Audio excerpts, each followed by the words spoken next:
Alright, hey everybody, it's me. Got a new bike, this beautiful quad racer LTR450. It is a 2008 model. Very nice condition. Putting some Nerf bars on there, but that's the bike right there. Pretty darn clean, huh? Alright, anyway, so what we're doing here today is we're putting something I think are fairly important on a quad. Actually, I'm going to say very important. Nerf bars. And the reason for that is, well, it's kind of twofold. The first, and I don't know which is more important, but probably the most important, is that if your foot gets bumped off the peg, it's very apt to get sucked up underneath your rear wheel.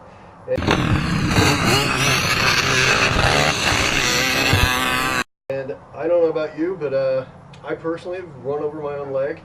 I once upon a time had a TRX450R, two-stroke Honda, and more than once I ran over my own leg because I refused to put on nerdy Nerf bars. So in the time since then, I've grown a little older, a little wiser, and now I put Nerf bars on everything I own. My wife's quad has Nerf bars on it. My daughter's little Polaris 90 has little running boards. I believe in them. The second reason is that I intend to race this quad in the Work Series when they come here to town in Utah. Down to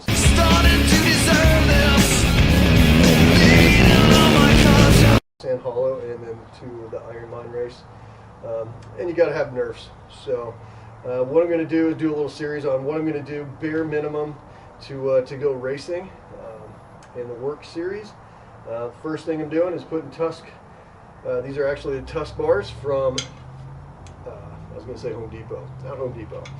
Rocky Mountain ATV MC, and they cost me $49.95. Yeah, right, pretty good deal. So these are actually they were closeout, and yeah, like I'm saying, it cost 50 bucks. Smoking good deal.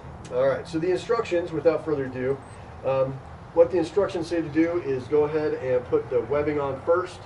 Not too tricky.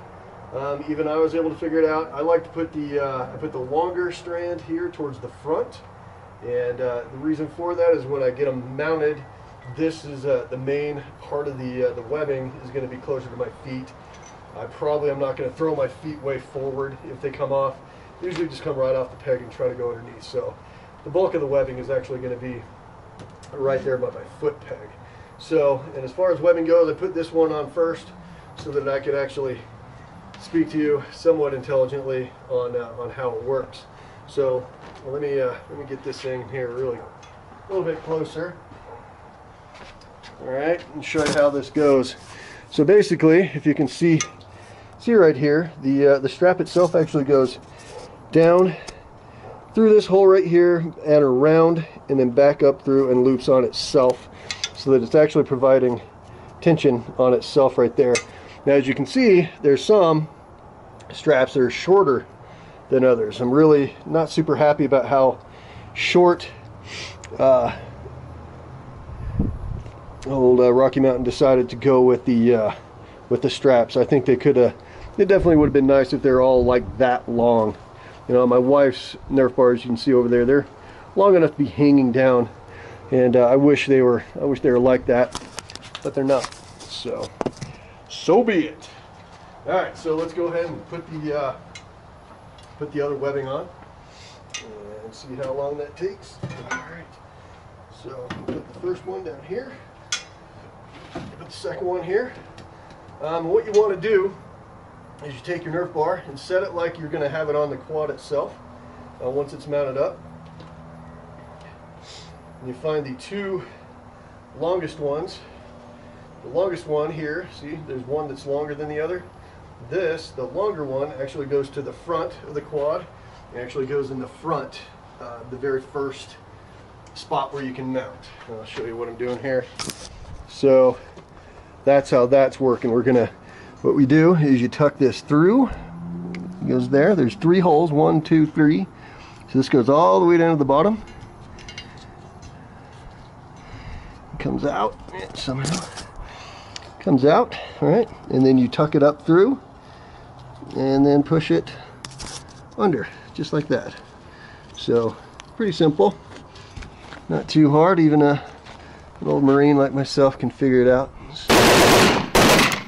So not bad. Again, so this again goes down through that hole there, around, and then back up through. Whereas in the Marine Corps we would use the rabbit goes through the hole, around the tree, and then back out the hole again. When we're doing a bowline knot for rappelling. So yeah. All right. So what we do is we repeat that on the entire machine, and I won't take you through that. I won't make you watch all that. Isn't this a pretty quad? It is beautiful. Anyhow, but that's for a different subject, different time.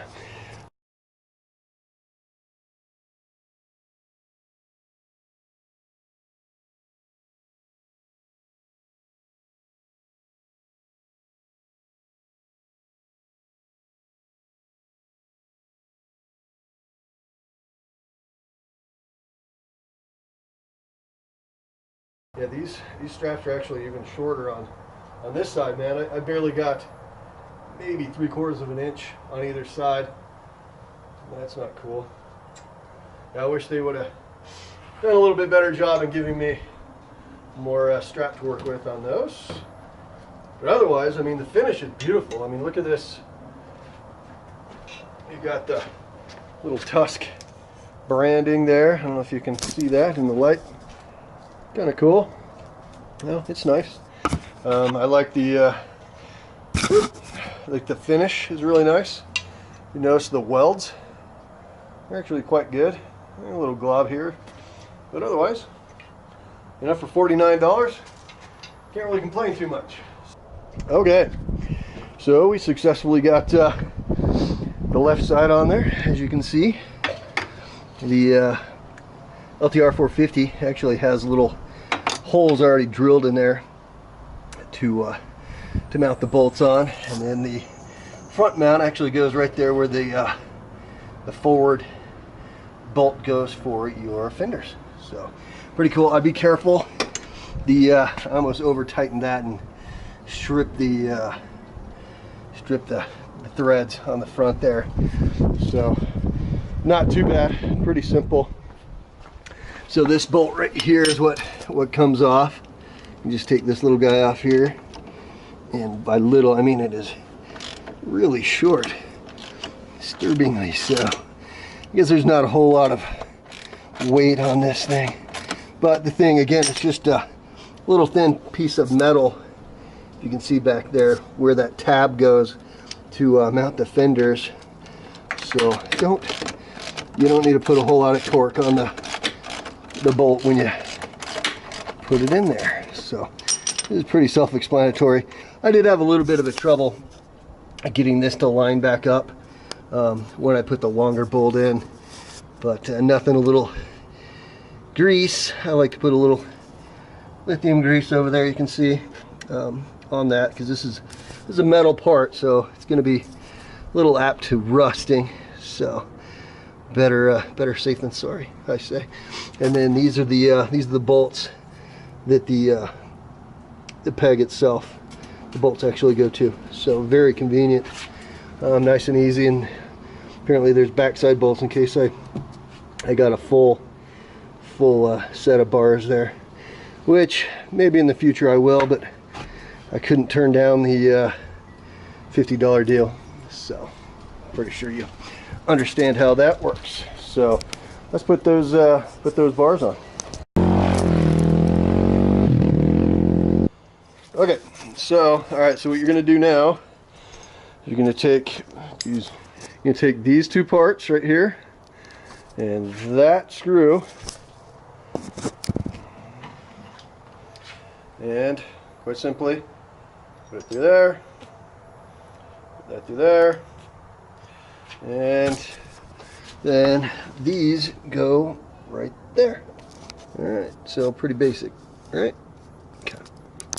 So I'd recommend you leave it with a little bit of play so that as you put your Nerf bar on, it's able to move, just wiggle just a little bit.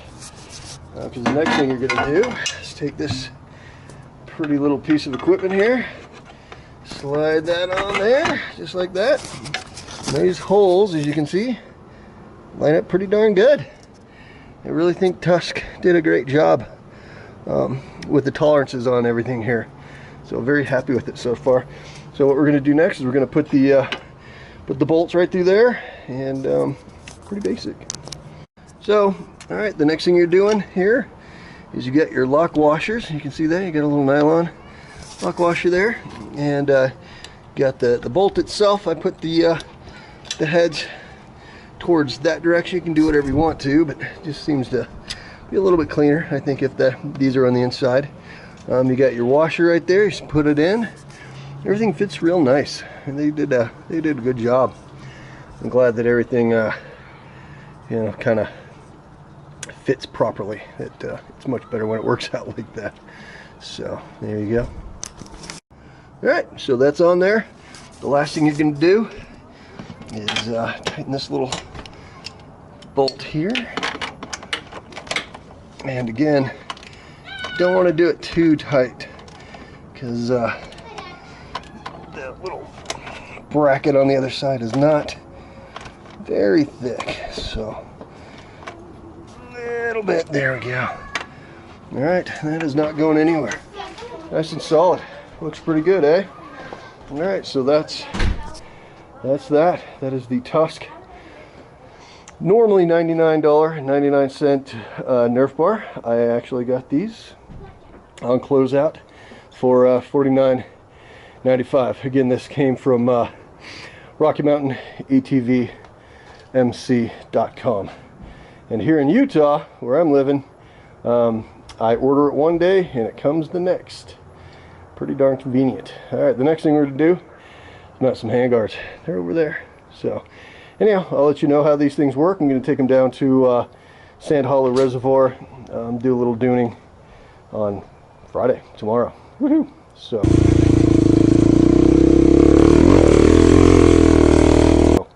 yeah, that's it. Thank you for tuning in. If you have any questions, by all means, leave them there on the comments. And I appreciate you guys watching. Take care.